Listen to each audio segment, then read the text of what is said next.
বুলি কয়, যাক কোনো ইন্ট্ৰডাকশ্যনৰ দৰকাৰ নহয়। আৰু আন কিছুমান মানুহ থাকে, হু ইজ হি, তেওঁ কোন। চ' মই দ্বিতীয় শাৰীতে পঢ়োঁ, সেইকাৰণে মই মোৰ ইন্ট্ৰডাকশ্যনটো আপোনালোকক প্ৰথমে দি লওঁ। তাৰপিছত আমাৰ আজি এই ছেমিনাৰখনত যি কাৰণে মোক নিমন্ত্ৰণ জনাই আনিছে তাৰ বিষয়ে আমি অলপ কথা পাতিম। মোৰ ৰুৰেল এণ্টাৰপ্ৰেনাৰশ্বিপ ষ্টাৰ্ট কৰাৰ আগতে মই ঘোঁৰামাৰী গাঁৱত মোৰ জন্মস্থান। মই দুখিত, মই বড়ো হয় যদিও মই বড়ো ভাষাটো ক'ব নাজানো, গতিকে মই আপোনালোকৰ লগত অসমীয়াতে কথা পাতিম। আৰু জেনেৰেলি সেইকাৰণে মই এনেকৈ মেল মিটিংবোৰ মাতিলে মই অলপ দিগদাৰেই পাওঁ, কাৰণ ভাষাটো নাজানো। নিজকে এক্সপ'জ কৰি লোৱা নিচিনা হয়গৈ, নিজৰ মানুহৰ মাজত গৈ যেতিয়া শ মানুহ উপস্থিত থাকে আৰু তেনেকুৱা এখন মিটিঙত গৈ যেতিয়া অসমীয়া বা অন্য ভাষাত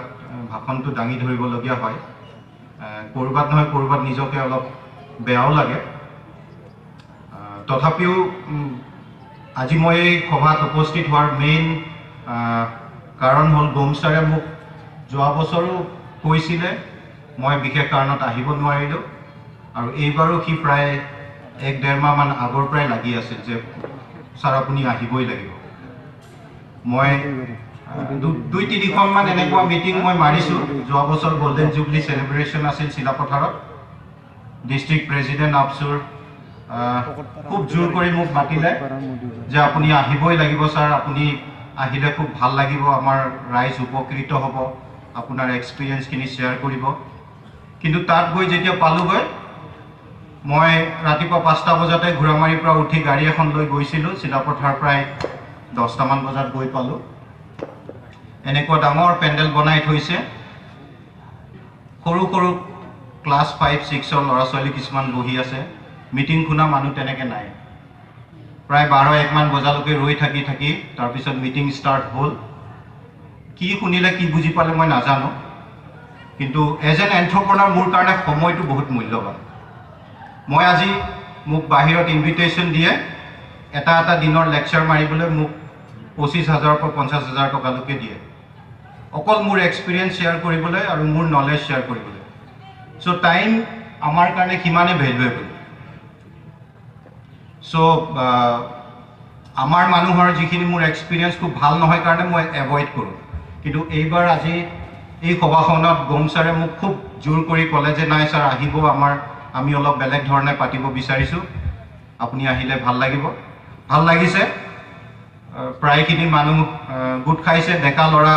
গাভৰু ছোৱালী বহুতখিনি দেখিছোঁ। কাৰণ আপোনালোক আমাৰ ভৱিষ্যত, আপোনালোক আমাৰ জাতিটোৰ ভৱিষ্যত, আপোনালোক আমাৰ দেশখনৰ ভৱিষ্যত। গতিকে আপোনালোকে যদি ৰাইট পাথ চুজ কৰি লয়, আপোনালোকে যদি ভাল পথেৰে আগবাঢ়ি যাব পাৰে, তেতিয়াহে জাতিটো আগবাঢ়িব পাৰিব। ব্ৰিফলি মোৰ জন্ম তেজপুৰৰ বালিপৰাৰ মাজত ঘোঁৰামাৰী বুলি ঠাই এডোখৰ আছে। মোৰ দেউতাৰ নাম কমল চন্দ্ৰ বসুমতাৰী, তেওঁ 78ত PTCৰ ফালৰ পৰা বৰচলা সমষ্টিৰ MLA আছিল। মই স্কুল ঢেকিদল গাঁৱৰ গভমেণ্ট প্ৰাইমাৰী স্কুলৰ পৰাই ষ্টাৰ্ট কৰিছিলোঁ। 2টা ক্লাছ হেমবৰুৱা হাইস্কুলত পঢ়িলোঁ, তাৰপিছত সৈনিক স্কুল গোৱালপাৰালৈ গুচি গ'লোঁ ক্লাছ 6ৰ পৰা। ক্লাছ 12লৈকে সৈনিক স্কুল গোৱালপাৰাত পঢ়ি 1992 চনত 1992ত মই দিল্লী ইউনিভাৰ্চিটিত এখন চেণ্ট ষ্টিফেন্স কলেজ বুলি আছে কলেজ, ভাৰতৰ এখন যথেষ্ট উল্লেখনীয় কলেজ। মই সেই কলেজখনৰ পৰা গ্ৰেজুৱেশ্যন মেথমেটিক্সত কৰিছিলোঁ 95ত। 1 মিনিট ছাৰ, আপোনাৰ মিডিয়াম? মই ষ্টাৰ্ট কৰিছিলোঁ অসমীয়া মিডিয়ামত। মই গভমেণ্ট LP স্কুল ঢেকিদল LP স্কুলখনত অসমীয়া মিডিয়ামতে পঢ়িছিলোঁ। মই ক্লাছ 6লৈকে অসমীয়া মিডিয়ামত পঢ়া, সৈনিক স্কুলত গৈ মই ক্লাছ 6ৰ পৰা ইংলিছ মিডিয়ামলৈ কনভাৰ্ট হৈছিলোঁ। চ' তাৰপিছত দিল্লীত মই মাষ্টাৰ্ছ অংকত এডমিশ্যন লৈছিলোঁ দিল্লী ইউনিভাৰ্চিটিত, কিন্তু ইমান ভাল নাপালোঁ তেতিয়া। সো মাষ্টাৰ্ছ ড্ৰপ দিলোঁ তাৰপিছত LLBত এডমিশ্যন ল'লোঁ কিন্তু মোৰ দেউতা সেই গান্ধীবাদী ৰাজনীতিজ্ঞ আছিল আজিৰ নিচিনা ৰাজনীতিজ্ঞ নহয় তেওঁ নিজে গাড়ী এখনো কিনিব পৰা নাছিল MLA হৈ থকাৰ পিছতো চাইকেল চলাই ফুৰিছিলে তো ঘৰত খুব অসুবিধা চাৰিজন ককাই ভাই গোটেইকেইজনক পঢ়াবলৈ ঘৰত খুবেই দিগদাৰ মাটি বন্ধক দি পঢ়াই আছিল সো ইমান বেছি ফেমিলি প্ৰেছাৰ হ'ল তেতিয়া মই ভাবিলোঁ যে কিবা এটা চাকৰিৰ ট্ৰাই কৰোঁ সো তেনেকৈ ল' কমপ্লিট কৰা নহ'ল 1998 চনত মই প্ৰায় 97 মানৰ পৰা মই এণ্ট্ৰেঞ্চ এক্সাম কিছুমান দিবলৈ ধৰিলোঁ মই একেলগে 3টা বেংকত চিলেকশ্যন হৈছিলোঁ বেংক প্ৰবেশনাৰী অফিচাৰ হিচাপে প্ৰথমে মই ইউনিয়ন বেংকত জইন কৰিলোঁ MP ভোপালত সো তাত এবছৰ কাম কৰি থকাৰ সময়তে মোৰ ষ্টেট বেংকত আকৌ চিলেকশ্যন হ'ল সো ষ্টেট বেংকত চিলেকশ্যন হওঁতে মই দিল্লী চাৰ্কুল মানে দিল্লীত মোৰ চিলেকশ্যন হৈছিল ষ্টেট বেংকত 15টা চাৰ্কুল আছে মই জইন কৰাৰ সময়ত 14টা চাৰ্কুল আছিলে সো মই দিল্লী চাৰ্কুলত জইন কৰিছিলোঁ সো দিল্লীতে পঢ়া শুনা কৰা দিল্লীত উভতি আহিব পাম বুলিকে মই 98 অক্টোবৰত আকৌ ইউনিয়ন বেংকৰ পৰা ৰিজাইন কৰি পেলাই ষ্টেট বেংকত জইন কৰিলোঁ বেছিভাগ সময় প্ৰায় 9 বছৰ সময় মই উত্তৰাখণ্ডত চাকৰি কৰিছোঁ ৰুদ্ৰপ্ৰয়াগ বুলি ঠাইডোখৰ আছে কেদাৰনাথ বদ্ৰীনাথ যোৱাৰ ৰাস্তাত পৰে তাত মই 3 বছৰ চাকৰি কৰিলোঁ প্ৰায় 5.5 বছৰমান মই দেৰাদুনত থাকিলোঁ দিল্লীত আছিলোঁ ইয়াৰ বাহিৰেও ৰাজস্থান UP আদি কৰি ঠাইতো মই চাকৰি জীৱনত আছিলোঁ ভাল চলি আছিল বেংকত প্ৰমোশ্যনবিলাকো সময়মতে পাই আছিলোঁ ইনফেক্ট দিল্লী চাৰ্কুলত মই আমাৰ বেটছত 98 বেটছ প্ৰবেশনাৰ ভিতৰত ওৱান অফ দ্য য়ংগেষ্ট প্ৰবেশনাৰ আছিলোঁ চিফ মেনেজাৰ বনা মই 2010 চনত মানে ঠিক 12 বছৰতে মই চিফ মেনেজাৰ বনিছিলোঁ আগষ্ট মাহত সো ভালেই চলি আছিল বেংকত কেৰিয়াৰ কিন্তু মনত এনেকুৱা এটা ভাৱ আছিল যে উভতি আহি নিজৰ ঠাইত কিবা এটা কৰোঁ কৰাৰ ইচ্ছা খুব আছিল আৰু মই দিল্লীত আচলতে যোৱাৰো কাৰণ এইটোৱে আছিল মই মেডিকেল বা ইঞ্জিনিয়াৰিঙত চিলেকশ্যন হোৱাৰ পিছতো এৰি থৈ মই দিল্লী ইউনিভাৰ্চিটিত পঢ়িব গৈছিলোঁ কাৰণ মই চিভিল ছাৰ্ভেণ্ট বনিম বুলি ভাবিছিলোঁ সো উভতি আহি কিবা এটা নিজৰ ঠাইতে কৰাৰ ইচ্ছা আছিল ঠিক তেনেকৈ 2013 চনত মই ছাডেনলি ডিচাইড কৰিলোঁ যে মই উভতি আহি নিজৰ ঠাইতে কিবা এটা কৰিম 2013 চনত মই জুলাই মাহত চাকৰিৰ পৰা ৰিজাইন দিলোঁ 15 বছৰ চাকৰি কৰি মই পেঞ্চন নাপাওঁ দেই মই পেঞ্চন 20 বছৰ চাকৰি কৰা হ'লে মই পেঞ্চন পালোঁ হয় মই পেঞ্চন নোলোৱাকৈ উভতি আহিলোঁ যেতিয়া মই উভতি আহিলোঁ মাত্ৰ ভাবি আছিলোঁ যে নিজৰ ঠাইত আহি কিবা এটা কৰিম আৰু গ্ৰাম্য অঞ্চলত কৰিম খেতি বাতি এগ্ৰিকালচাৰ ৰিলেটেড কিবা এটা কৰিম কিন্তু কি কৰিম মই সঠিক তেতিয়াও মানে ডিচাইড কৰিব পৰা নাছিল যেতিয়া উভতি আহি পেলাই মই চালোঁ মই অকণমান অৰ্গেনিক ফাৰ্মিঙৰ ওপৰত কিবা কাম কৰিম বুলি ভাবিছিলোঁ দেখিলোঁ সেইটোত পটেনচিয়েল আৰু যিটো মানে যিমান ডাঙৰ হাৱা বা হেৰি হৈ আছে সেইমতে আমাৰ অৰ্গেনিক প্ৰডাকশ্যন নাই মই ভাবিছিলোঁ এটা এগ্ৰিগেটিং প্লেটফৰ্ম বনাম য'ত নেকি কনজিউমাৰ্ছ আৰু ফাৰ্মাৰ্ছবিলাকক কানেক্ট কৰাই পেলাই এটা প্লেটফৰ্ম ক্ৰিয়েট কৰিম সেইখিনি মই এটা অৰ্গেনিক প্ৰডাক্টছবিলাক মাৰ্কেটত নিম যেতিয়া মই এক্সপ্ল'ৰ কৰিলোঁ আমাৰ ক'ত অৰ্গেনিক খেতি বাতি কৰে কিমানবোৰ ফাৰ্মাৰ কৰে দেখিলোঁ যে আমাৰ যদিও আমি অৰ্গেনিক কৈ আছোঁ কিন্তু আমাৰ প্ৰডাকশ্যন নাই প্ৰডাকশ্যন ক'ৰবাত আছে যদিও কোনোবা পকেটবিলাকত অলপ প্ৰডাকশ্যন আছে বিশেষ প্ৰডাকশ্যন নাই কনচিষ্টেণ্ট ছাপ্লাই দিব পৰা অৱস্থাত নাই মাৰ্কেটত সো তেতিয়া সেই আইডিয়াটো বাদ দিলোঁ ঠিক তেনেকুৱা সময়তে 2014 চনত মোৰ স্কুলৰে জুনিয়ৰ মোৰ সৰু ভাইটিৰ বন্ধু ফণীন্দ্ৰ কলিতা সি NGOত কৰে কাম তেতিয়া সি মোক ক'লে মনোজ দা অকণমান গাহৰিটো চাওক না মই কৈছোঁ গাহৰিটো কি চাম কৈছে নহয় মই অকণমান NGOত আছিলোঁ এই কামৰূপ ৰুৰেল কামৰূপ আৰু বাক্সা বকো এইখিনি ঠাইত মই ৰাভা বড়ো মহিলাবিলাকৰ লগত পিগাৰীৰ ওপৰত অলপ কাম কৰিছিলোঁ আমি এটা দুটাকৈ NGOৰ আণ্ডাৰত দিছিলোঁ গাহৰি পোৱালি তো মই সুধিলোঁ কি হৈছিল তেতিয়া ক'লে নহয় আমাৰ প্ৰজেক্টটো ফেইল হ'ল মই তাক হাঁহি পেলাই ক'লোঁ মই চাকৰি বাকৰি এৰি আহি ঘৰত বহি আছোঁ এতিয়া মোৰ হাতত এটকাও কামাই নাই আৰু তুমি মোক এনেকুৱা এটা বস্তু কৰিবলৈ কৈছা যিটো তোমালোকে ছাকচেছফুল হ'ব নোৱাৰিলা। তুমি মোৰ শুভচিন্তক নে মোৰ কিবা মানে শত্ৰু হয় তুমি, এনেকৈ বুলি মই হাঁহি পেলাই তাক তেনেকৈ কৈ থলোঁ। কিন্তু সেই কথাষাৰ মোৰ মনত অকণমান থাকি গ'ল। মই যেতিয়া অকণমান পিগাৰী ছেক্টৰটো চাব ধৰিলোঁ, তেতিয়া দেখিলোঁ যে হয়, ছেক্টৰটোত কৰিব পৰা বহুত আছে আৰু বিশেষ একো কৰা নাই। আৰু তাতকৈ ডাঙৰ কথাটো হ'ল যে পিগাৰী ছেক্টৰটো মেইনলি আমাৰ ট্ৰাইবেল বা লোৱাৰ কাষ্টৰ মানুহখিনিয়ে কাম কৰি আছে, যাৰ কাৰণে পিগাৰী ছেক্টৰটো যেনেকৈ আগবাঢ়িব লাগিছিল ঠিক তেনেকৈ আগবঢ়া নাই। অকল আমাৰ অসমতেই নহয়, গোটেই ভাৰতবৰ্ষতে পিগাৰী ছেক্টৰটো যি হিচাপে আগবাঢ়িব লাগিছিল আগবাঢ়া নাই, কৰিবলগীয়া বহুত আছে। তাত আৰু এটা বস্তু মই পালোঁ যে পিগাৰীত মেইনলি আমাৰ মহিলাবিলাক ইনভলভ হৈ আছে। আমাৰ ট্ৰাইবেল মহিলাবিলাক যিবোৰ অকণমান দুখীয়া বা যিবোৰ গাঁৱত থাকে, সেই মহিলাবিলাকে ঘৰত এটা বা দুটা গাহৰি পোহে। তেওঁলোকৰ কাৰণে সেই গাহৰিটো এটা ইঞ্চুৰেঞ্চৰ নিচিনা কাম কৰে। ঘৰত কিবা এটা এমাৰ্জেঞ্চি হ'লে সেই গাহৰিটোৱে বিক্ৰী কৰে। ঘৰৰ টিংপাত কেইখিলামান কিনিব হ'লে সেই গাহৰিটোৱে বিক্ৰী কৰে। ল'ৰা ছোৱালী স্কুলৰ কিবা খৰচ হ'লে সেই গাহৰিটোৱে বিক্ৰী কৰে। ঘৰত বিয়া কাজ কিবা এখন হ'লে সেই গাহৰিটোৱে কামত আহে। চ' গাহৰিটো টিপিকেলি এটা ফাইনেন্সিয়েল ছিকিউৰিটিৰ নিচিনা কাম কৰে। তাৰমানে গাহৰিটোৰ ৰোল এটা বহুত ডাঙৰ ৰোল প্লে কৰি আছে। চ' তেনেকৈ যেতিয়া অলপ চালোঁ গাহৰি ছেক্টৰটোত বিশেষ তেনেকৈ প্ৰাইভেটকৈ কোনো কাম কৰা নাই। যিখিনি কাম হৈ আছে গভৰ্ণমেণ্টৰ ডিপাৰ্টমেণ্টৰ আণ্ডাৰত হৈ আছে, আৰু আমি চবেই জানো আমাৰ গভৰ্ণমেণ্ট ডিপাৰ্টমেণ্টবোৰ কেনেকৈ কাম কৰে। চ' 2014 চনত জুন মাহত সৰুকৈ এখন গাঁৱত মোৰ তাত ইয়াৰে কিছুমান ল'ৰা ট্ৰেইনিঙো গৈছে। বাঁহৰ জেওৰা ভেটি পেলাই লোকেল মাৰ্কেটৰ পৰাই মাইকী গাহৰি পোৱালি কিছুমান কিনি আনি তাতে ব্ৰিডিঙৰ এটা সৰু ফাৰ্ম ষ্টাৰ্ট কৰি 2014 জুন মাহত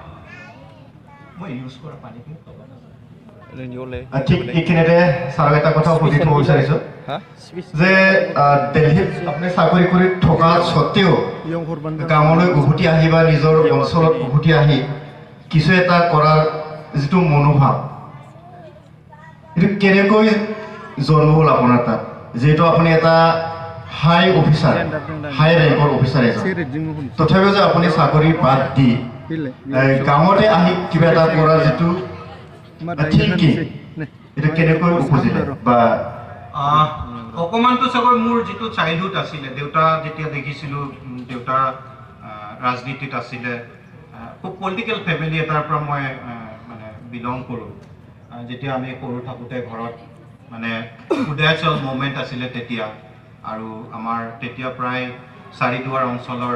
ফৰেষ্টৰ এভিকশ্যন লৈ মানুহ ঘৰত প্ৰায় 15-20-30 জন মানুহ সদায় থাকেহি দেউতাৰ ওচৰত। সদায় দেখোঁ দেউতাই সিহঁতক লৈ ক'ৰবাত এজাহাৰ দিব গৈছে, ক'ৰবাত মেমৰেণ্ডাম দিব গৈছে। চ' আমি তেনেকুৱা এটা পৰিৱেশত ডাঙৰ হৈছিলোঁ। আৰু যদিও মই বাহিৰত থাকিছোঁ, বাহিৰত পঢ়িছোঁ, কিন্তু মই আমাৰ ৰুটছ যিটো আমাৰ গাঁৱৰ লগত যিটো সম্বন্ধ, সেই সম্বন্ধটো সদায় আমাৰ সজীৱ হৈ আছিলে। আমি যেতিয়াই ছুটি পাইছিলোঁ, যেতিয়াই হেৰি হৈছিলোঁ, বিহু বা তেনেকুৱা যিকোনো হেৰিত আমি ঘৰলৈ আহিবলৈ বছৰত এবাৰ হ'লেও আহিছিলোঁ। আহিলে গোটেই গাঁৱৰ ৰাইজৰ লগত বহি এসাঁজ খোৱা বা বিহু কৰা, সেইবোৰ সম্বন্ধটো আছিল কাৰণে চাগৈ ইমান কঠিন হোৱা নাছিল। গাঁৱৰ পৰিৱেশটো তাৰমানে আছিল আৰু আছিল। কিন্তু মই যেতিয়া চাকৰি এৰি আহিছিলোঁ তেতিয়া মোক নিজতকৈ মানে মই নিজেতো মই খুব অকণমান মই পাগলৰ নিচিনা মানুহটো, সৰুৰে পৰাই পাগল, মোক বহুতে পাগল বুলিয়ে ভাবে, আৰু এনেকুৱা কৰিবলৈ অলপ মানুহ পাগল হ'বও লাগে। ৰিয়েলি সেইকাৰণে মোৰ নিজৰ একো এফেক্ট হোৱা নাছিল, কিন্তু মোৰ ঘৰৰ মা দেউতাৰ বিশেষকৈ মোৰ মাৰ বহুত এফেক্ট হৈছিলে। মায়ে যেতিয়া মই প্ৰথম অৱস্থাত ষ্টাৰ্ট কৰিছিলোঁ, একো নাজানিছিলোঁ, নিজে গাহৰি দানা মানে বেলচাটো লৈ মিলাই থাকোঁ ঘৰতে হাফ পেণ্ট পিন্ধি। তাৰ আগলৈকে মই দিল্লীত মোৰ অফিচত AC ৰুমত বহিছিলোঁ, মোৰ ড্ৰাইভাৰ আছিলে, গাড়ী পাইছিলোঁ বেংকৰ পৰা। চ'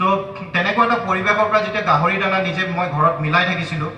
মায়ে মনে মনে বোলে কান্দিছিলে ভিতৰত। মোৰ সন্মুখত নাকান্দে কাৰণ মই অকণমান ধমকি চমকি মাৰি দিওঁ, চ' কিন্তু ভিতৰে বোলে কান্দিছিলে, পিছত মই গম পাওঁ। কিন্তু তাৰ বাহিৰেও গাঁৱত নানান ধৰণৰ কথা কিছুমানে কয় এই বেংকত নিশ্চয় কিবা কৰিলে খেলি মেলি যাৰ কাৰণে তাৰ চাকৰিটো গ'ল চাকৰিৰ পৰা নিশ্চয় কিবা এটা বেংকত মানে ফ্ৰড কৰি আহিছে কিছুমানে এনেকৈও কৈছিলে যে এই ইয়াৰ ঘৈণীয়েকে তাক এৰি দিলে কাৰণে মাক দেউতাকৰ ওচৰলৈ উভতি আহিলে মোৰ ৱাইফ আকৌ বেংকতে চাকৰি কৰে চ' নানান ধৰণৰ কথা কিন্তু সেইবোৰ কথাক আওকাণ নকৰি মই নিজৰ কাম কৰি গৈ আছিলোঁ তেতিয়া এটা ভাল হেৰি হৈছিল তেতিয়া 2014 চনত যেতিয়া আমি কাম কৰি আছিলোঁ 2014 চনৰ ছেপ্টেম্বৰ মাহত মোৰ ৱাইফৰ ইউৰোপত বেলজিয়ামত পষ্টিং হৈছিলে ডেপুটেশ্যনত তেখেতো ষ্টেট বেংকত চিফ মেনেজাৰ হয় চ' তেওঁ বাহিৰত যাবলৈ চিলেকশ্যন হ'ল চ' ছেপ্টেম্বৰ মাহত তেখেতক আৰু মোৰ ল'ৰা এটা ছোৱালী এজনী আছে সিহঁতক মই এৰিবৰ কাৰণে বেলজিয়ামলৈ গ'লোঁ প্ৰায় 6 মাহ সিহঁতক তাতে ছেটেল কৰিবলৈ মই তাতে থাকিলোঁ আৰু ঠিক তেতিয়াই মই ইউৰোপত পিগাৰীটোনো কেনেকৈ হয় মই ঘৰতে আৰু টিপিকেল হাউচ হাজবেণ্ড মানে যেনেকৈ আমি হাউচ ৱাইফ কওঁ মই হাউচ হাজবেণ্ড আৰু 6 মাহ ৰন্ধা বঢ়া কৰোঁ মোৰ ৱাইফ অফিচলৈ যায় ল'ৰা ছোৱালীক মই স্কুল ড্ৰপ কৰোঁ দুপৰীয়া আকৌ স্কুলৰ পৰা লৈ আহোঁ আবেলি সিহঁতক ছুইমিং ক্লাছ কৰাব লৈ যাওঁ কাপোৰ কানি ধুওঁ বাচন বৰ্তন ধুওঁ 6 মাহ মই তেনেকৈ হাউচ হাজবেণ্ড আছিলোঁ ঠিক তেতিয়াই মানে এটা ভাল বস্তু এতিয়া ওলাইছে ঘৰতে বহি বহি আমি চবেই কৰিব পাৰোঁ এই গুগল বুলি এটা বস্তু ওলাইছে আমাৰ গুগল মামা ইমান ভাল ঘৰতে বহি বহি তাত যিকোনো আমি ইনফৰমেশ্যন পাব পাৰোঁ তো মই তাতে মানে গুগলতে pig farming in Europe pig farming in Belgium এনেকৈ কৰি পেলাই মই কিবা কিবি ৰিচাৰ্চ কৰি থাকোঁ আৰু ঘৰতে বহি বহি চ' তেনেকৈ অলপ পিগাৰীৰ ওপৰত মই ষ্টাডি কৰিলোঁ ইউৰোপৰ তাতে যেতিয়া পাওঁ ফিড ফেক্টৰী বা পিগ ফাৰ্ম তেনেকৈ মই যাকে তাকে মেইল পঠাই দিওঁ মানে মই ইণ্ডিয়াৰ পৰা এজন পিগ ফাৰ্মাৰ মই আপোনাৰ ফাৰ্ম ভিজিট কৰিব বিচাৰোঁ মই আপোনাৰ প্লাণ্ট ভিজিট কৰিব পাৰোঁ কাকো চিনি নাপাওঁ সেই গুগলত এড্ৰেছ মেইল আইডিটো পাই তেনেকৈ মই 10-15টা মেইল পঠাই দিছিলোঁ এটা মেইলৰ মই ৰিপ্লাই পাইছিলোঁ সেই কোম্পানীটো আছিল তেওঁলোকে বাহিৰত ইউৰোপত পিগাৰীটো এনেকৈ কৰে মানে কমপ্লিটলি মানে ফেক্টৰী ছেটিঙত কৰে তেওঁলোকে automated climate control temperature control কৰি পেলাই চ' সেই কোম্পানীটোৱে সেই টেম্পাৰেচাৰ কণ্ট্ৰল কৰা ফেন ছাপ্লাই কৰিছিলে চ' তেওঁলোকে মোক ইনভাইট কৰিলে নেডাৰলেণ্ডৰ কোম্পানী আছিল বেলজিয়াম আৰু নেডাৰলেণ্ড একেলগে লাগি থকা দেশ চ' মোক ইনভাইট কৰিলে যে আপুনি আহক আমাৰ ফেক্টৰীলৈ তো মই গ'লোঁ তালৈ লাকিলি তেওঁলোকে নিজে মোক তেওঁলোকৰ ইকুইপমেণ্ট লগাই থোৱা এখন ফাৰ্মলৈ ভিজিট কৰিব লৈ গৈছিল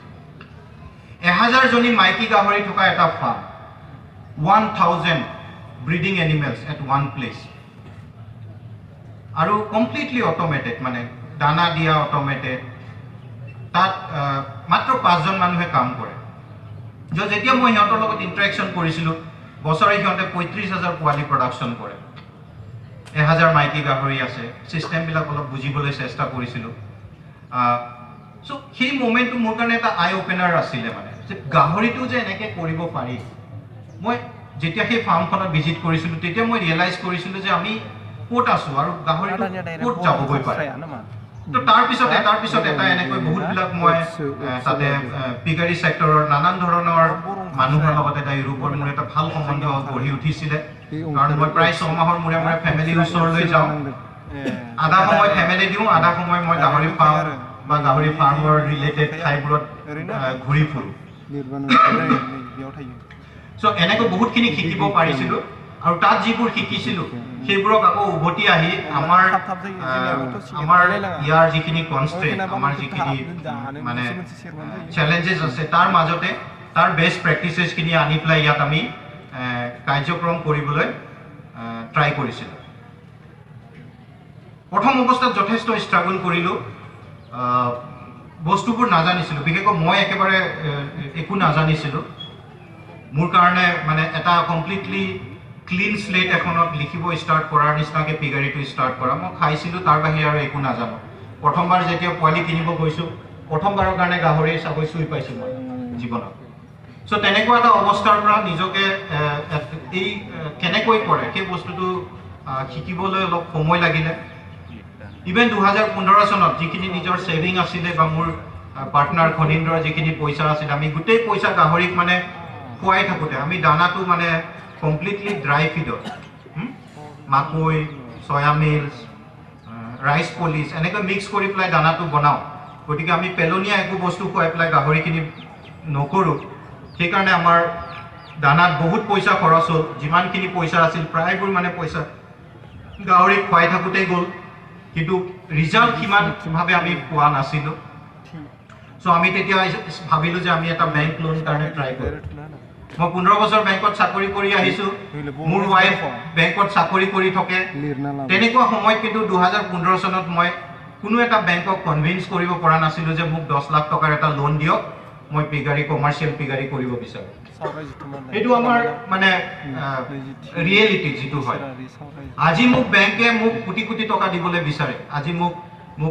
4 বছৰ সময় লাগিলে 2015 পৰা 2019 চন আজি মোকেই নহয় মোৰ লগত কানেক্টেড থকা ফাৰ্মাৰ্ছকো আজি বেংকে লোন দিয়ে মোৰ তাত ট্ৰেইনিং কৰি যোৱা ল'ৰাবিলাকক চাৰ্টিফিকেটখনৰ বেচিছত আজি বেংকে লোন দিবলৈ ষ্টাৰ্ট কৰিছে কিন্তু 2015 চনত যেতিয়া মই মোৰ নিচিনা এজন মানুহেও কিন্তু বেংকৰ পৰা লোন এটা যোগাৰ কৰিব পৰা নাছিল হঠাৎ হৈছিল নেকি তেতিয়া মানে হঠাৎ হৈছিল নেকি যেতিয়া আপুনি লোন বিচাৰি হাবাথুৰি খাইছিলে হঠাৎ ফ্ৰাষ্ট্ৰেশ্যনটো হয় ফ্ৰাষ্ট্ৰেশ্যনটো অকল বেংকৰ কাৰণে নহয় কোনোবাই যেতিয়া এটা এণ্টাৰপ্ৰেনাৰ হিচাপে কাম কৰিব বিচাৰে আপছ এণ্ড ডাউনছ বহুত থাকিব চেলেঞ্জেছ বহুত থাকিব আৰু কয় যে এণ্টাৰপ্ৰেনাৰ জাৰ্ণিটো এটা বহুত লনলি জাৰ্ণি চ' ডেফিনেটলি তেনেকুৱা বহুত সময় আছিল য'ত নেকি নিজৰ ওপৰত হঠাৎ হোৱাতকৈ নিজৰ ওপৰত ডাউট হৈছিলে যে মই ইমান ভাল এটা চাকৰি বাকৰি গোটেইখিনি এৰি থৈ আহি যিটো কাম আজি কৰি আছোঁ সেই কামত যদি মই ছাকচেছফুল হ'ব নোৱাৰোঁ তেতিয়া কি হ'ব মানে মই নিজকে এনেকুৱা এটা অৱস্থাত লৈ গৈছিলোঁ যে মোৰ চাগৈ ছাকচেছ নহ'লে মই ছুইচাইড কৰাৰ বাহিৰে আৰু কোনো উপায় নাছিল মানে কি বুলি কয় ইমান বেছি ৰিস্ক লোৱা বা ইমান বেছি কি বুলি কয় অপশ্যনছ যিবোৰ মই প্লান বি মোৰ নাছিলে মই প্লান বি ৰখাই নাছিলোঁ মই নিজৰ ওপৰতে ইমানখিনি কনফিডেণ্ট বা ইমানখিনি মোৰ বিশ্বাস আছিল যে মই যিটো কৰি আছোঁ মই সেই কামটো মই আজি নহয় কালি হ'লেও ছাকচেছ হ'ব পাৰিম চ' মই গোটেই বস্তু মানে গোটেই হেৰিখিনি সেইটোতে লগাই দিছিলোঁ চ' ডেফিনেটলি টেম্পৰৰী ছেটবেক আছিলে বেংকৰ হেৰিত কিন্তু টেম্পৰৰী ছেটবেকটোক কেতিয়াও মই ছেটবেক হিচাপে নলৈ আমি সেই বস্তুটো কেনেকৈ আমি সেই চেলেঞ্জটো কেনেকৈ অভাৰকাম কৰিব পাৰোঁ তাৰ কথা ভাবিছোঁ আৰু 2016 চনত প্ৰথমবাৰৰ গোটেই নৰ্থ ইষ্টত চাগৈ প্ৰথমবাৰৰ কাৰণে হ'ব এগ্ৰি বিজনেছত মই ফৰেইন ডাইৰেক্ট ইনভেষ্টমেণ্ট আনিবলৈ সক্ষম হৈছিলোঁ 2016 চনত যেতিয়া বেংকে নিদিলে যেতিয়া আমি ভাবিলোঁ যদি বেংকে আমাক নিদিয়ে তেতিয়াহ'লে আমাৰ হাতত উপায় কি আছে কামটোতো কৰিছোঁ আমি ছাকচেছ কৰিবই লাগিব চ' তেতিয়া আমি বেলেগ আৰু কি আমাৰ উপায় থাকিব পাৰে সেইবোৰ যেতিয়া আমি চাব ধৰিলোঁ তেতিয়া আমি মোৰ নিজৰ ফ্ৰেণ্ড চাৰ্কলৰ থ্ৰুদি এনেকুৱা এটা মই হেৰি পালোঁ যে মই লাষ্টত গৈ প্ৰথম গোটেই নৰ্থ ইষ্টত প্ৰথমবাৰৰ কাৰণে আৰু গোটেই ভাৰতবৰ্ষত চাগৈ ছেকেণ্ড হ'ব নেকি যিটো এটা এগ্ৰি বিজনেছত আমি এটা ফৰেইন ডিৰেক্ট ইনভেষ্টমেণ্ট আনিবলৈ সক্ষম হৈছিলোঁ চ' তাৰপিছততো কোনো হেৰি নাছিল এতিয়া আমি আমাক ছেকেণ্ড ৰাউণ্ড আমি নেটপিৰ পৰা হেৰি কৰিছোঁ ৰিচেণ্টলি মই এটা ফেচবুকত পষ্ট দিছিলোঁ do you want to own a pig without owning a pig এটা মই নতুন এটা হেৰি কৰিছিলোঁ যে মোৰ ফেচবুকত যথেষ্টখিনি মানুহ ফ'ল' কৰে মোক আজি বহুতখিনি য়ংষ্টাৰ্ছে মোক ফ'ল' কৰে চ' মই এটা লিখিছিলোঁ যে আপোনালোকে গাহৰি অ'ন নকৰাকৈ নিজে গাহৰি নোপোহাকৈ গাহৰিৰ অ'নাৰ বনিব পাৰে নেকি it is something like gold bond কেনেকৈ হয় আপুনি গ'ল্ডৰ ইউনিট কিনি থয় একচুৱেল গ'ল্ডটো নিজৰ হাতত নাৰাখক এনেকুৱা মই ৰেছপন্স পাইছোঁ আপোনালোকে বিলিভ নকৰিব হয়তো মই যদি এতিয়া সেই ইনষ্ট্ৰুমেণ্টটো ষ্টাৰ্ট কৰোঁ হেৰি কৰিবলৈ ৰেজ কৰিবলৈ মানি 3-4 কোটি টকাটো এনেই উঠিব মিনিমাম তেতিয়া গম পালোঁ যে ফিলিপাইনছ আৰু ইণ্ডোনেছিয়াত গটৰী ফিচাৰীত এনেকুৱা ইনষ্ট্ৰুমেণ্ট অলৰেডি আছে য'ত নেকি তাৰ ফাৰ্মাৰ্ছবোৰক যিবোৰ মানুহে চাকৰি কৰি আছে যিবোৰ মানুহে খেতি কৰিব নোৱাৰে কিন্তু খেতিত তেওঁলোকৰ ইণ্টাৰেষ্ট আছে তেওঁলোকে তেনেকুৱা বণ্ডছত ইনভেষ্ট কৰে চ' কথাটো হ'ল আমি যদি কিবা এটা সঁচাকৈ কৰিব বিচাৰোঁ আহক প্ৰমোদ গড় ডাঙৰীয়া ৱেলকাম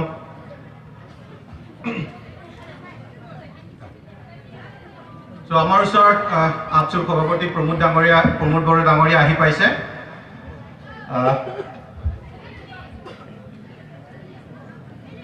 চ' মই আপোনালোকক ক'ব বিচাৰিছোঁ যে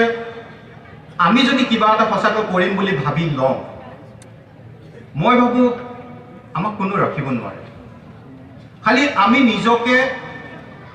আমাৰ ডিটাৰমিনেশ্যন লাগিব, আমাক পাৰ্চিভাৰেঞ্চ লাগিব, লাগি থাকিব পৰা যিটো পেচেঞ্চ, লাগি থাকিব পৰা পেচেঞ্চ লাগিব। এই আজি এটা যিটো আমাৰ কালচাৰ আছে, আমাক অভাৰনাইট ছাকচেছ লাগে। ৰাতাৰাতি আমি যে ধনী হ'ব বিচাৰোঁ বা ৰাতাৰাতি আমি ছাকচেছ হ'ব বিচাৰোঁ, কিন্তু আপোনালোকে যদি ছাকচেছফুল মানুহৰ বায়োগ্ৰাফি পঢ়ে, অট'বায়োগ্ৰাফি পঢ়ে, জেনুইনলি ছাকচেছ কোনো কিন্তু অভাৰনাইট নহয়। এক মিনিট স্যাৰ, তাৰমানে আপুনি ৰিয়েলি সফল হ'বৰ কাৰণে 4 বছৰ আপোনাক লাগিলে? 5 বছৰ। 5 বছৰ লাগিছে। এতিয়া আমি জানো আপুনি এজন সফল ফাৰ্মিং, গাহৰি ফাৰ্মিঙৰ কাম কৰি আছে। এতিয়া অকণমান আপোনাক ছাৰক ব্ৰেক দিব বিচাৰিছোঁ মই, অলপ পিছত আকৌ কম। এতিয়া লাষ্টলি আপুনি কওক যে जोंनि लाइमोनफोरा बयबो बुजिदों नङा होमबा असमिया बुंदोंब्लाबो सारा मोनसे खोथा बुंदों जे बिथाङा सासे हाई क्वालिफाइड एन्ड मोनसे गोजौ थाखोनि साख्रि मावसेयावबो 6 दान बिथाङा जों जेरै मिथियो हाउस वाइफ नङा होमबा, सासे हाउस वाइफआ न'खरनि मोनफ्रोमबो खामानिखौ मावो, खिन्थु बिथाङा मा जादोंमोन हाउस हाजबेन्ड। बिनिफ्रायनो जों सोलोंना लानांगोन जे जोङो माबा मोनसे साक्सेस खालामनो थाखाय जों बेसेबां खस्थ' खालामनांगौ। सासे हाउस हाजबेन्ड जाखांनायनि उनाव दिनै सासे साक्सेसफुल बिजनेसमेन। ছাৰ অলপ পিছত আকৌ ক'ব যে আমাৰ যিটো ইউথ আছে, ইউথৰ কাৰণে মেছেজ থাকিব, ইউথক এই ফাৰ্মিঙক উদগনি যোগাবৰ কাৰণে কি কি দিশত প্ৰয়োজন, কি কি নলেজৰ প্ৰয়োজন, এইখিনি কথা ছাৰে অলপ পিছত ক'ব। এতিয়া মই ছাৰক 2-3 মিনিটৰ কাৰণে ব্ৰেক ৰাখিবলৈ ক'লোঁ। আমাৰ মাজত আমাৰ যিটো প্ৰগ্ৰামত নিৰ্ধাৰিত অতিথি আছিলে, মই কেইটামান কথা ক'ম বুলি ভাবিছিলোঁ আমাৰ উঠি অহা যুৱক যুৱতীবিলাকক, যে প্ৰথমে আমি নিজকে বুজি পাবলৈ চেষ্টা কৰিব লাগে। আমি জীৱনত কি কৰিব বিচাৰোঁ, আমি কি বিচাৰোঁ জীৱনত, প্ৰথম যদি আমি সেই বস্তুটো নিজকে ক্লিয়াৰ হৈ ল'ব পাৰোঁ, তেতিয়াহ'লে মই ভাবোঁ প্ৰত্যেকজন যুৱক বা যুৱতী জীৱনত সুখী আৰু ছাকচেছফুল হ'ব পাৰিব। ইয়াৰ উপৰিও আমাৰ কিছুমান as a community, Bodo community হিচাপে আমাৰ কিছুমান ষ্ট্ৰেংথ আছে। আমি সদায় আমাৰ নিজৰ যিটো ষ্ট্ৰেংথ, সেই ষ্ট্ৰেংথৰ ওপৰত আমি কাম যদি কৰিব বিচাৰোঁ, তেতিয়াহ'লে সেই কামটো কৰিবলৈ সহজ হ'ব। ধৰক কৃষি যদি আমি চাওঁ, এগ্ৰিকালচাৰটো আমাৰ বেছিভাগ মানুহে এগ্ৰিকালচাৰত জড়িত হৈ আছে, কিন্তু আমি এগ্ৰিকালচাৰটোক এতিয়াও ছাষ্টেইনেন্স লেভেলত মাত্ৰ নিজৰ খাবৰ কাৰণেহে আমি এগ্ৰিকালচাৰটো কৰোঁ। আমি বাণিজ্য, ট্ৰেড, এই বাণিজ্য কি সেই বস্তুটো আমি যেন বুজি নাপাওঁ বা বুজিবলৈ চেষ্টা নকৰোঁ। আমি বিজনেছ বুলি ক'লে মাত্ৰ আমি গভৰ্ণমেণ্টৰ ঠিকা ঠিকলি কৰাৰ বাহিৰে আন একো আমি বুজিয়ে নাপাওঁ। ব্যৱসায় মানে কিবা এটা পাৰ্চেণ্টেজ দি পেলাই ৰোড কনষ্ট্ৰাকশ্যনৰ কাম অলপ লৈ অহা, বিল্ডিঙৰ কাম অলপ অনা। বিজনেছ মানে মাত্ৰ আমি সেইখিনিয়ে বুজি পাওঁ,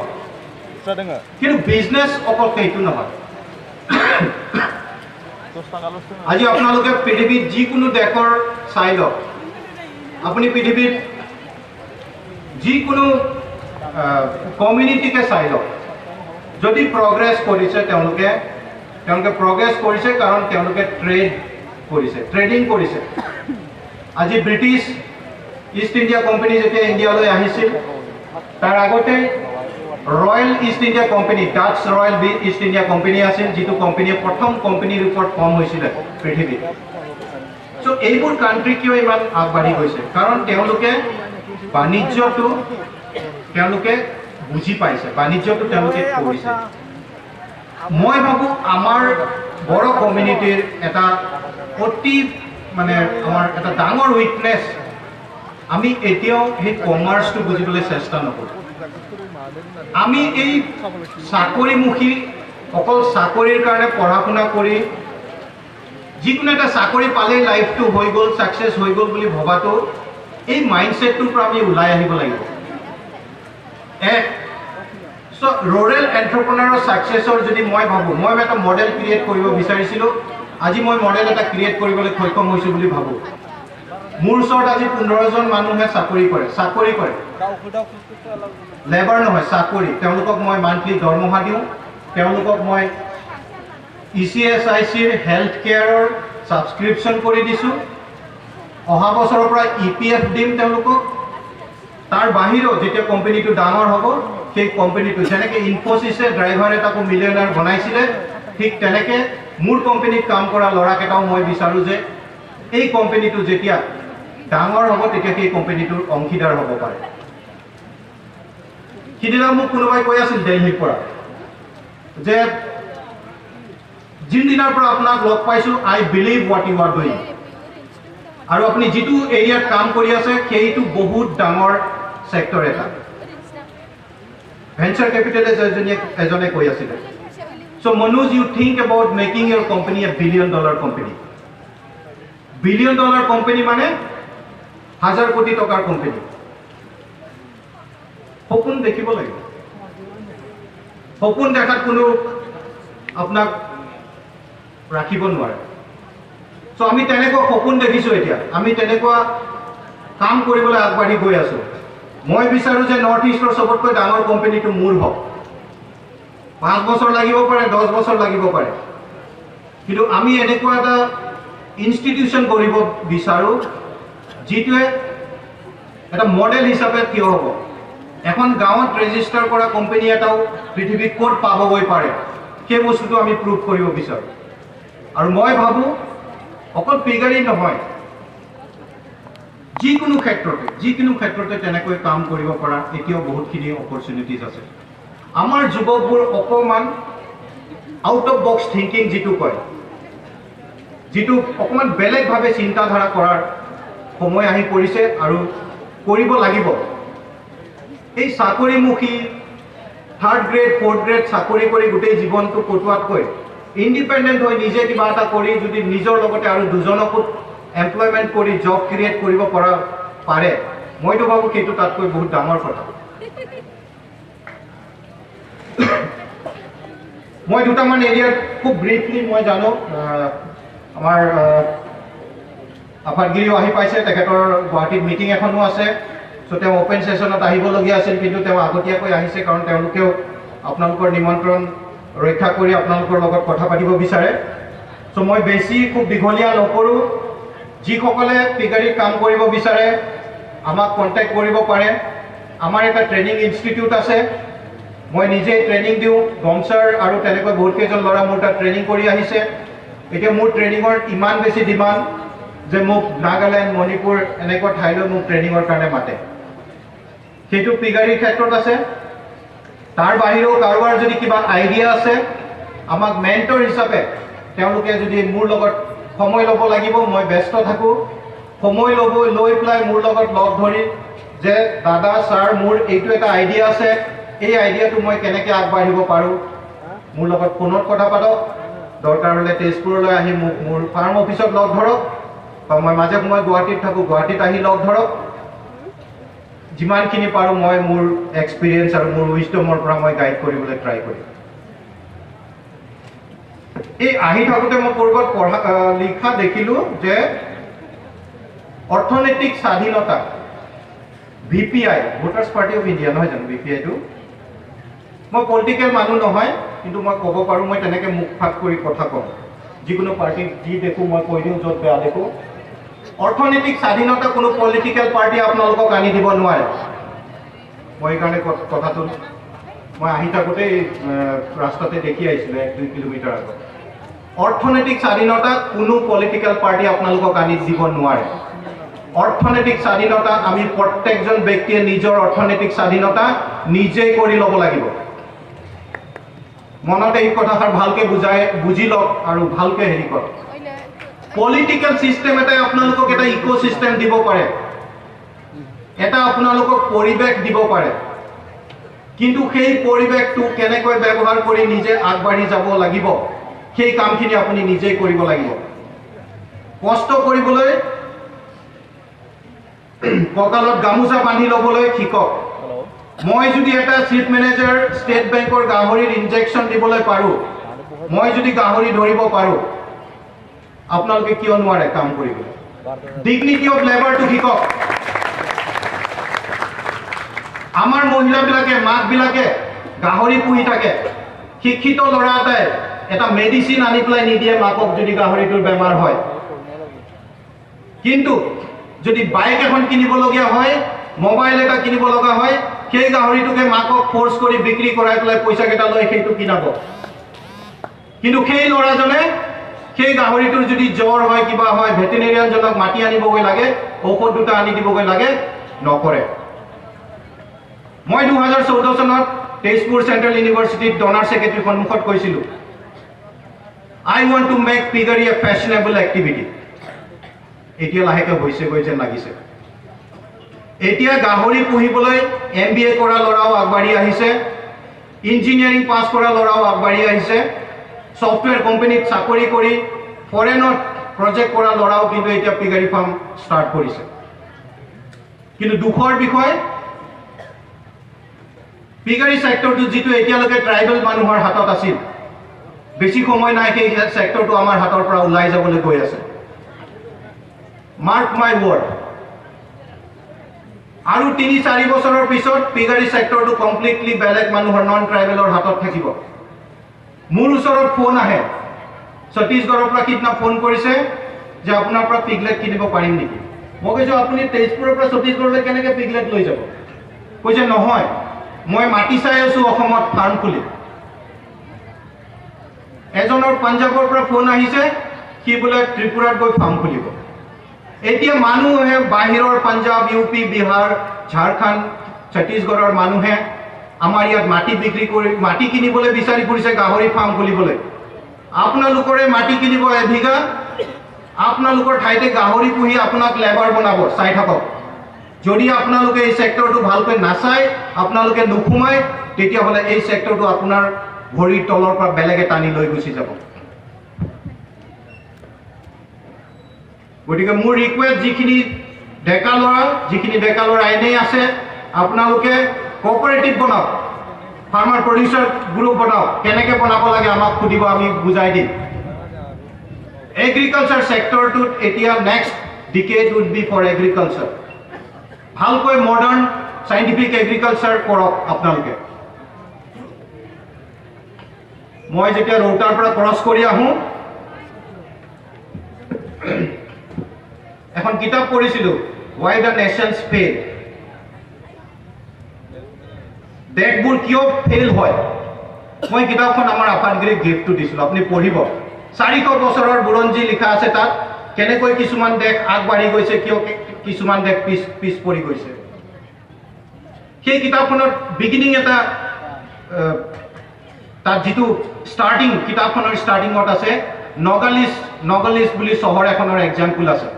মেক্সিকো আৰু ইউএছৰ বাউণ্ডাৰী নগালিছ এটা ৰাস্তাৰ ইটো পাৰে মেক্সিকো ইটো পাৰে আমেৰিকাৰ পাৰ্টটো ডেভেলপ হেল্থ কেয়াৰ আদি কৰি গোটেইবোৰ আছে আৰু আনটো পাৰে মেক্সিকোৰ পাৰ্টটো বহুত আণ্ডাৰ ডেভেলপ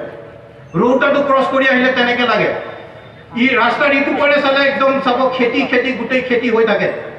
আৰু যদি ইটো পাৰে চাই ধানৰ বাহিৰে আৰু একোৱেই নকৰে অকল ধান খেতিটো কৰি আমি কৃষি ডিপেণ্ডেবল এটা কমিউনিটি হয় কিন্তু আমি অকল ধান খেতি কৰি পেলাই কেতিয়াও উন্নতি কৰিব নোৱাৰোঁ আপোনালোকে অল্টাৰনেটিভ ভাবক কেছ ক্ৰপৰ কথা ভাবক মাকৈৰ কথা ভাবক এইবাৰ খাৰুপেটীয়াত আপোনালোকৰ মাকৈ ইয়াৰ পৰা মাকৈ আজি বাহিৰত গৈছে 100 ট্ৰাক মাকৈ ওলাই যায় ইয়াৰ পৰা এইবাৰ মাকৈ এতিয়া 20 টকা কেজি তেওঁলোকে কৰিব পাৰিছে, আমি কিয় কৰিব নোৱাৰোঁ? কষ্ট কৰিবলৈ, কৰ্ম কৰিবলৈ আপোনালোকে ৰেডি হওক যদি আগবাঢ়িব বিচাৰে। কিন্তু তাতে এটা কথা আছে, আমাৰ মানুহবোৰ এনেকুৱাও নহয় কষ্ট নকৰে, কষ্ট কৰিব জানে, কষ্ট কৰে, কৰিব পাৰে, কষ্ট কৰিব নাজানে। We have to also' act smart. আমি সময়ৰ লগত খাপ খাই কষ্ট কৰিব শিকিব লাগিব। বজাৰখন আমি দখল কৰিব শিকিব লাগিব। বজাৰত ডিমাণ্ড ছাপ্লাই, কোনটো বস্তুৰ ডিমাণ্ড আছে সেইটো আমি বুজিবলৈ চেষ্টা কৰিব লাগিব। এই আমাৰ শিক্ষিত যুৱক যুৱতীসকলে কিয় বজাৰটো ষ্টাডি কৰিব নোৱাৰে? কি বস্তুৰ ডিমাণ্ড বাঢ়িছে সেইটো কিয় চাব নোৱাৰে? আজিৰ যুগটো ইমান ভাল, আপোনাৰ ওচৰত যদি ভাল প্ৰডাক্ট এটা আছে, আপুনি ভকত পৰাত বহি থাকি আপুনি ইংলেণ্ডত বিক্ৰী কৰিব পাৰিব, পেৰিছত বিক্ৰী কৰিব পাৰিব। বহুতে তেনেকৈ কৰি আছে। বাঁহৰ লাইট আমাজনত বিক্ৰী কৰি আছে যোৰহাটৰ ল'ৰা এটাই, যাৰ নেকি আইকিয়া বুলি এটা কোম্পানী আছে, আইকিয়া কোম্পানীতকৈ তাৰ আমাজনত ৰেটিঙত ওপৰত, সি বেছি বিক্ৰী কৰে। সি বেম্বৰে মাত্ৰ বাল্ব, এই যে লগাই বাল্ব লগোৱা বেম্বৰ, তেনেকুৱা ডিজাইনাৰ হেৰি কৰি অনলাইন বিক্ৰী কৰি আছে। আমাৰ কিছুমান শিক্ষিত যুৱকে তেনেকৈ কিয় কৰিব নোৱাৰে? যে গাঁৱত কিছুমান শিপিনীক লগাই পেলাই হেণ্ডলুমছ হওক, হেণ্ডিক্ৰাফ্টছ হওক বা যি কৰিছে, সেইবোৰ তেওঁলোকে এগ্ৰিগেটৰ হিচাপে কিয় কাম কৰিব নোৱাৰে? টেকন'লজিটো অকল ফেচবুক কৰিলে নহ'ব, টেকন'লজিটো আপোনালোকে ভালকৈ ব্যৱহাৰ কৰিব শিকক। Technology is very powerful. আজি টেকন'লজিৰ পাৱাৰ ইমান বেছি, মই আপোনালোকক কৈছিলোঁ, মোক এতিয়া চবেই কৈ আছে যে আপুনি যিটো পিক বনজৰ কথা কৈছে, it's genius. It can create so' much of wealth, it can break so many barriers. Just at a Facebook post. মোৰ কমিটমেণ্ট আহিছে, মোৰ কলেজত একেলগে পঢ়া, সি মালয়েছিয়াত এটা এণ্টাৰপ্ৰেনাৰ, সি কমিট কৰিছে। ইউকে থকা মোৰ বন্ধু, সি কমিট কৰিছে। বম্বে, দিল্লী, চবে এতিয়া পিক বনছ, they want to invest in the piggery sector. So we have to know how to use this technology. অকল ফেচবুকত ফটো দি থাকাই টেকন'লজি। ফেচবুকটো আপোনালোকে কিবা এটা কৰক না, ধুনীয়া। কোনোবাই যদি আৰ্টিষ্ট হয়, ভাল গান এটা গাই হেৰি কৰি ফেচবুক, ইউটিউব এনেকৈ কৰি ভাইৰেল কৰক, তাৰপিছত গানৰ মিউজিকৰ এটা হেৰি খোলক, লগতে আৰু 10জনক নিজৰ লগতে সংস্থাপন দিয়ক। The next century is for the people who are creative. টেলেণ্টক এতিয়া ৰেকগনিশ্যন পাবলৈ বহুত সহজ হ'ল আগতকৈ। টেলেণ্ট আজি আৰু হাইড হৈ নাথাকে। হয়তো কিৰণ বড়ো মেডামে মোৰ লগত এগ্ৰী হ'ব, আজি তেখেতে সেইখিনি পাইছেগৈ, কাৰণ আজি ছ'চিয়েল মিডিয়া আৰু এইবোৰৰ থ্ৰুদি মানুহে মানুহক খুব সোনকালে গম পায়। কোনোবাই কিবা এটা কৰিলে ইনিচিয়েল যদি ছাকচেছটো হেৰি হয়, কুঞ্জলতা বাইদেউ যদি প্ৰেজেণ্ট জেনেৰেশ্যনৰ হ'ল হয়, তেখেত ইয়াত তাতকৈ যেতিয়া যিমানখিনি তেতিয়া ৰেকগনেশ্যন পাইছে বা ফেম পাইছে, তাতকৈ বেছি পালে হয়, যেনেকৈ আজি অঞ্চুমিতাহঁতে পাই আছে, যমুনাহঁতে পাই আছে। মই বাইদেউক এটা ক'ব বিচাৰোঁ, আপুনি অথৰিটিজৰ লগত কথা পাতি গোপী চান্দৰ নিচিনা এটা এথলেটিক্সৰ আপুনি ইনষ্টিটিউশ্যন গঢ়িবলৈ ট্ৰাই কৰক। আমাৰ বড়ো মানুহৰ আৰু এটা হেৰি ভাল প্লেয়াৰ হ'ব পাৰে, কিন্তু সুবিধা নাপায়। আনফৰ্চুনেটলি আমাৰ কমিউনিটিৰ মাজত একোৱেই নাই, ভাল এটা NGO নাই। দুই এটা NGOৰ বাহিৰে নেৰচন আছে, কোকৰাঝাৰত দুটামান ডিষ্ট্ৰিক্টত কাম কৰে, তাৰ বাহিৰে মানে কোনো ডাঙৰকৈ ভাবিবলৈ মানুহেই নাই। চব ছেক্টৰতে যেন গেপ হৈ আছে। চ' মইতো বাইদেউক অনুৰোধ জনাওঁ, আপুনি ইমান এক্সপিৰিয়েঞ্চ, ইমান ইণ্টাৰনেশ্যনেল খ্যাতিপ্ৰাপ্ত এগৰাকী এথলেট হয়, আপুনি ক'ৰবাৰ পৰা কোনোবা NGOৰ লগত লগ লাগি এখন গোপী চান্দে যেনেকৈ বেডমিণ্টনৰ ইনষ্টিটিউশ্যন খুলি তেওঁ নিজৰ প্ৰপাৰ্টি মৰ্টগেজ দি পেলাই খুলিছিল, কিন্তু আজি কিমানজন বেডমিণ্টনৰ যিমানজন ইণ্ডিয়ান চেম্পিয়ন প্ৰায়বিলাকে গোপী চান্দৰ ইনষ্টিটিউশ্যনৰ পৰা ওলোৱা। আপুনিও তেনেকৈ কিবা এটা গ্ৰহক, যাতে এনেকুৱা এটা এনভাইৰনমেণ্ট হয় আমাৰ শ শ ল'ৰা ছোৱালীয়ে সেই একাডেমিক্সৰ পৰা, সেইখন একাডেমীৰ পৰা পাছ কৰি গৈ চাকৰি বাকৰি পোৱাত সহায় হয়। টেকন'লজিটো ভালকৈ ব্যৱহাৰ কৰিবলৈ শিকক। ইয়াৰ বাহিৰেও যিখিনি ল'ৰা ছোৱালী পঢ়ি আছে, আজি আমি এটা বহুত কানেক্টেড ৱৰ্ল্ডত থাকোঁ। অকল অনলাইন হ'লে অকল ফেচবুক ইনষ্টাগ্ৰাম বা হোৱাটছআপ নুবুজায় আজি ইমান ধুনীয়া ধুনীয়া অনলাইন কোৰ্চ আছে খান একাডেমিত স্কুলৰ গোটেই মেথ সায়েন্স গোটেইবোৰ বুজোৱা ভিডিঅ' তাতে আপলোড আছে ক্লাছ 9 10 11 12 ল'ৰা ছোৱালীয়ে খান একাডেমি ব্যৱহাৰ কৰা কনচেপ্টবোৰ ক্লিয়াৰ কৰিবৰ কাৰণে স্কুলৰ তোমাৰ টিচাৰে ভাল পঢ়াইছে পঢ়োৱা নাই প্ৰক্সি টিচাৰ সোমোৱাই থৈছে সেইবোৰ একো মেটাৰ নকৰে আজিৰ দিনত আমি এই টেকনলজিটো যদি ব্যৱহাৰ কৰিব পাৰো it can be very empowering tool Khan academy আছে কোৰ্সেৰা আছে ইউডেমি আছে মই এটা ষ্টাৰ্টআপৰ ওপৰত মই এটা কোৰ্স কৰি আছো সদায় এঘণ্টা বহি পেলাই এটা বা দুটা এপিসোড চাম শ্ৰদ্ধা শৰ্মা বুলি ইয়ৰ ষ্টৰী লিখে ৮০,০০০ ষ্টাৰ্টআপৰ ষ্টৰী তেওঁলোকে পাব্লিছ কৰিছে তাই এতিয়া অনলাইন কোৰ্স এটা ষ্টাৰ্টআপৰ ওপৰত দি আছে মই সেইটো সাবস্ক্ৰাইব কৰি পেলাই সদায় এঘণ্টা দি পেলাই মই চাই আছো life learning is a life long process সদায় আমি প্ৰত্যেক দিনে আমি নতুন শিকিব লাগিব টাইমৰ লগত যদি আমি খাপ খাই যাব বিচাৰো আমি যদি নিজে আগবাঢ়িব বিচাৰো তেতিয়াহ'লে আমি অন এ ৰুটিন বেচিছ আমি শিকিব লাগিব ভাল কিতাপ পঢ়ক আজিকালি অনলাইনত কিতাপ কিনিব পোৱা যায় পঢ়িব পোৱা যায় বহুত বিলাক কিতাপটো ফ্ৰীতেও পোৱা যায় স্মাৰ্টফোনটোত কিতাপ ডাউনলোড কৰি পঢ়ক পঢ়িলে বহুত কথা শিকিব পাৰিব এষাৰ কথা আছে